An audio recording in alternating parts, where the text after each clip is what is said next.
Welcome to Buckeyes Tomorrow Morning for Tuesday, December 12th. I'm your host, Tom Orr. The Cotton Bowl game against Missouri is in 17 days.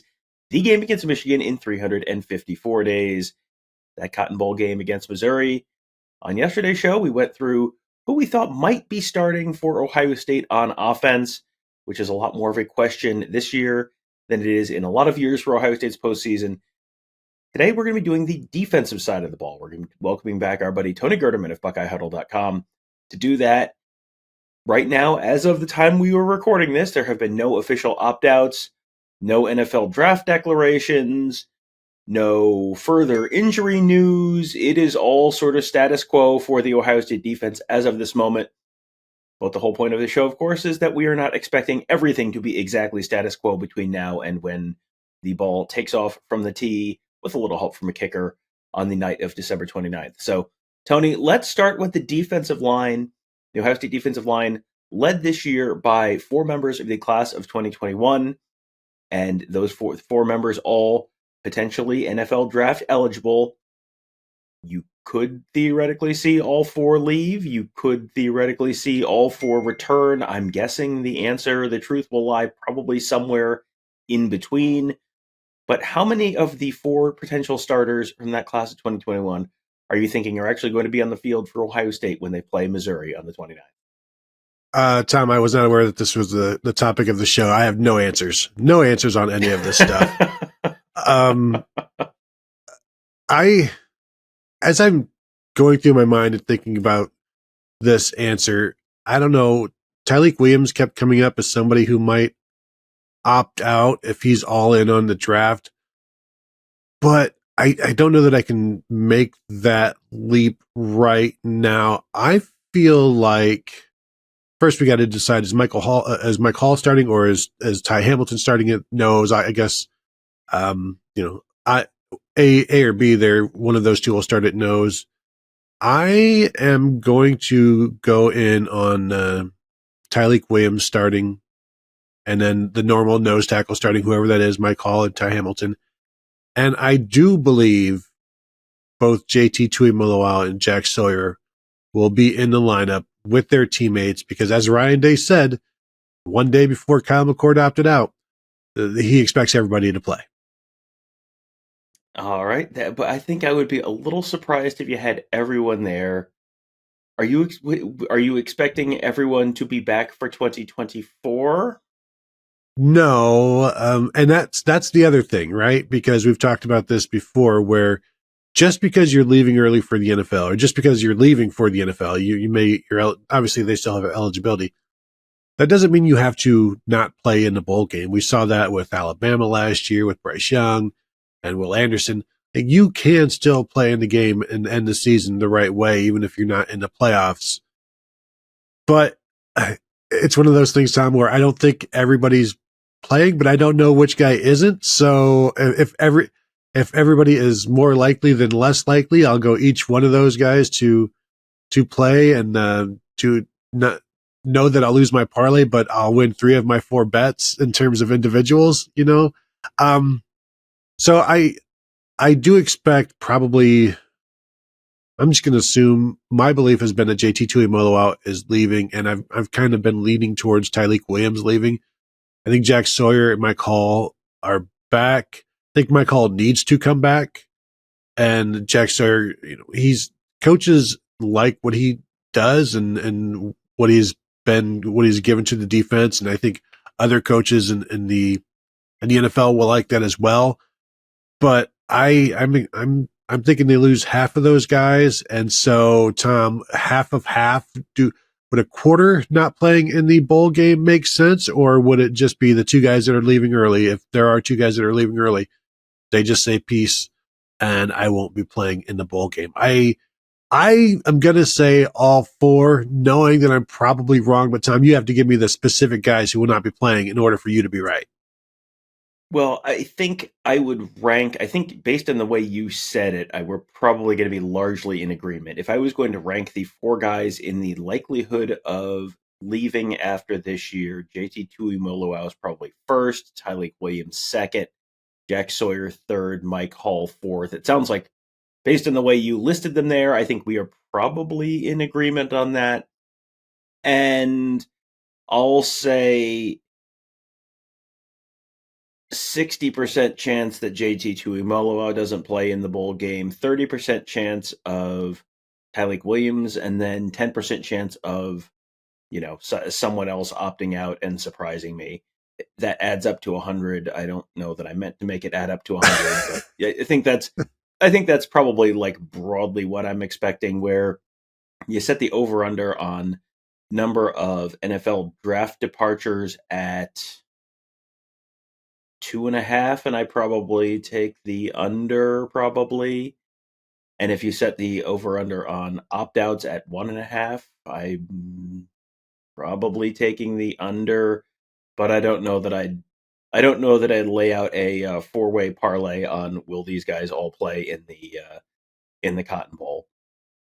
Moving out to the linebacker spot, Tommy Eichenberg, we know, has declared that he will play in the Senior Bowl, which means he is planning to leave after this year, which is not really a surprise. Cody Simon, Steele Chambers, I would certainly expect them to play. Tommy Eichenberg, based on the fact that he is literally Tommy Eichenberg, does not seem to voluntarily turn down a lot of opportunities to play football. So are you with me in expecting that we may see all three of the potential opt-out linebackers playing in that Cotton Bowl? Well, and with Tommy Eichenberg and the elbow thing, that's he would have a legitimate reason for opting out and in order to prepare for the combine and get his elbow ready for the bench press and things like that. But not knowing how bad or how good it is at this point, or if it's one of those things where it's not going to get any worse, so go ahead and play. Either way, I think they're going to have a hard time keeping him off of the field because this isn't somebody who is playing for, top 20 spot and he needs to be, maximize his reps so that he can move into the top 18 or top 12, something like that. So I would be pretty shocked if any of those guys opted out. And we know at this point, Cody Simon hasn't even said what he's going to be doing at this point. And honestly, I don't know that Steele Chambers has either. He does technically have his COVID year available as a 2019 signee, redshirt 2019. 2020 doesn't count. And then so the last 3 years, he would be a sixth-year guy next year. I don't expect him back, however. I think he's probably ready to move on, but I would also expect him to play. So I think all three of those guys are in the lineup one way or another. Yeah, I believe all three of those guys walked on senior day, but that is not, that is not a legal declaration for departure. That is just, well, it could theoretically be my last time in the horseshoe, so I'm going to walk, and then you can always, say you had your fingers crossed and come back. So we'll see how that all shakes out at the linebacker position. But yeah, again, I would bet, over under on 0.5 linebacker opt outs. I'm going under there. Sounds like you are as well. Yeah, for sure. All right, so corner. This is where things get a little interesting because Denzel Burke, I think, does maybe fit the role, fit the kind of guy who does tend to opt out, or like at least tends to have a serious decision to make in terms of opting out. You go back, who was the first player to opt out of a bowl game for Ohio State? It was Bradley Roby back in the Orange Bowl against Clemson in the 2013 season, and then Denzel Ward was the one who kind of kickstarted the recent, land rush of opt-outs in the 2017 Cotton Bowl against USC.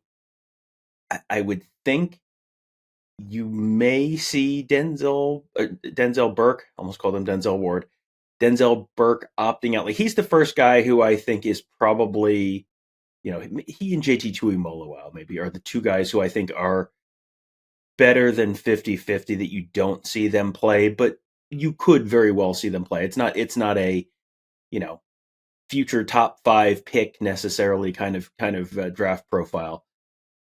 He, I think, is the one that I would kind of keep an eye on. Everyone else at the corner position, you're probably seeing them coming back and playing, right? Yeah, as long as we're not talking about Jordan Hancock yet, and and we'll get to him. But yeah, Denzel Burke is the one that seems most likely to not play. He is projected as a possible first rounder. I think playing against Missouri could maybe help him matching up against Luther Burden, see what he can do there. Theo Weiss, I'm not sure if he's still there or not, but the Luther Burden thing, and Missouri likes to throw the ball around. See how well he does in that game. I don't know how much more proof people need from him. It's pretty crazy when you look at his numbers. He's got like only like 20 tackles on the year, but that's because there's not a lot of play around him. He's 9 pass breakups on the season, 1 interception. I don't know that he needs to prove anything else. So if you're asking me to pick somebody who's not going to be playing in the game, I'm with you. I think I have him a little higher than JT Tuimoloau in terms of likelihood to opt out. So I think on defense, he's my number one prospect to opt out, and I still won't be surprised if he plays. All right, so I want to get your take on Jordan Hancock, because I had sort of seen and heard that there was maybe a little bit of a decision for him a while ago, and then had some other folks who I really respect kind of say, like, what decision would that be? And it sounds like you are viewing this as more of a decision. So what are you thinking about Jordan Hancock, and what his next few weeks and months might look like? Yeah, I absolutely think he should play, and absolutely think he should come back. It's just been, hearing little things here and there and not knowing how true some of this stuff is, but that's one that I think he's playing.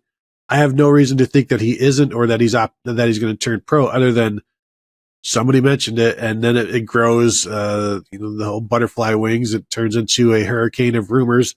But I do expect him to play, and my question for him is next year, if he is coming back, where does he play? Is he inside or outside? And we'll get to that.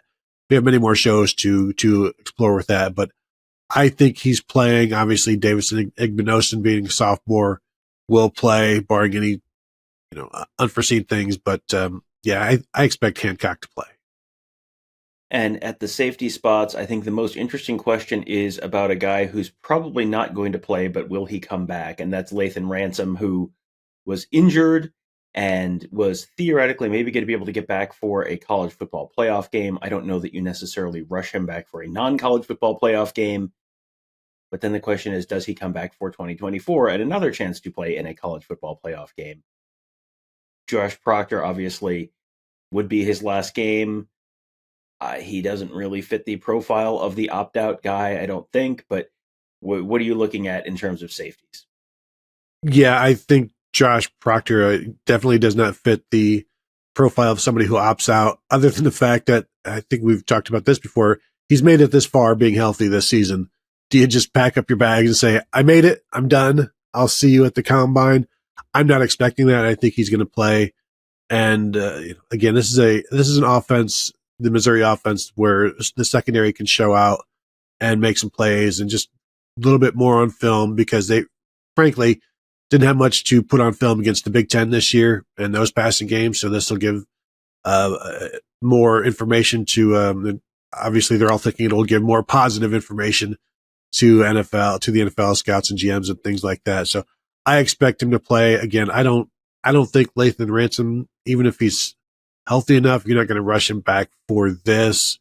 So I'm thinking, you'll see Josh Proctor, and he'll be starting next to, I assume, Sonny Styles. That's probably a good guess there. We got 3/4 of the way through this, and I thought the way we did this on yesterday's show was that we actually named who we thought was going to start, and not just who we thought was going to opt out. So Tony, we're going to do a speed run on this, and you're going to tell us who you were expecting. So opt-outs, you're thinking Denzel Burke, JT Tuimoloau, maybe Tyleik Williams, maybe Jordan Hancock. I mean, run us through who fills the starting spots around the Ohio State defense. Just take us through those 11 guys. And as I started out with the show, I'm saying all 4 starters on the defensive line will be starting in the game. So then you go with Steel Chambers or Cody Simon. Whoever they want to start, they're probably Steel Chambers, given the offense that they're facing, in Tommy Eichenberg. Corners, Davison Igbinosun, and say Jermaine Matthews. And then nickel, Jordan Hancock, and your two safeties, Josh Proctor and Sonny Styles. Yeah, and you know what? I think that's probably about a realistic best case scenario for Ohio State. I think whether it's Denzel Burke or JT Tuimoloau, just it feels like at least one of those guys is probably opting out. It would be pretty surprising to have all 11 starters back for that Cotton Bowl. If they do, well, that's probably good news because that defense is going to get tested quite a bit by Missouri. Jermaine Matthews. It would be interesting to see Jermaine Matthews going up against that Missouri wide receiver unit because that is a talented group and a quarterback, Brady Cook, who likes to sling it around quite a bit. And Eli Drinkwitz said they were expecting to have everyone have the full group of players for the Cotton Bowl. This is a game that Missouri is, this is one of the biggest games in the last decade of Missouri football, and I think Ohio State players and fans are looking at it and kind of going, well, I mean, it's okay, I guess, if you have to. So, yeah, it'll be interesting to see how many Buckeyes choose to opt out. But if Tony Gerdeman is correct, and when has he not been, could be a pretty full contingent for Ohio State on defense when that game does happen on December 29th. Tony and I, we will never opt out. We will be there along with Kevin Noon covering the game and all the lead up to it for BuckeyeHuddle.com. We'll be down in Dallas for several days before the game, covering the game itself, of course. And then before we get down there, we're going to be covering early signing day, the transfer portal, all that excitement, all for BuckeyeHuddle.com. Mark Giffler covering recruiting for us. Ross and Devin and Mickey and Justin covering X's and O's, making you a smarter football fan, all at BuckeyeHuddle.com. That will do it for today. Thank you guys all for joining us. Have a great day. We'll talk to you tomorrow.